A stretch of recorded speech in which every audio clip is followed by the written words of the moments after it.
Hi welcome to exotic pet association. My name is Nishan और मेरे पास ये लेब्राडोर पपीज़ का वीडियो आया है मुंबई से। और ये काफ़ी अच्छे क्वालिटी का पपीज़ है। ये जैसे वाइट में है और वाइट गोल्डन कलर में भी है। लेब्राडोर पपी ये सारे मुंबई में अवेलेबल है। ये इसमें मेल भी है, फीमेल भी है।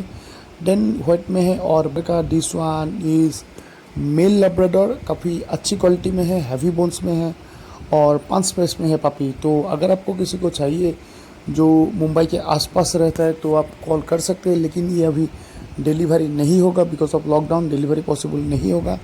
तो अगर किसी को चाहिए तो आप डायरेक्टली सेलर को कॉल करके डिटेल्स वगैरह ले सकते हैं, प्राइस वगैरह पूछ सकते हैं। और प्राइस सेलर ने बोलने के लिए मना किया है, प्राइस थोड़ा नेगोशिएबल, प्राइस में थोड़ा नेगोशिएशन हो जाएगा। तो होप दोस्तों आप लोगों को वीडियो अच्छा लगा लाइक करना, शेयर करना और चैनल में नए आए तो चैनल को सब्सक्राइब करके ही निकलना।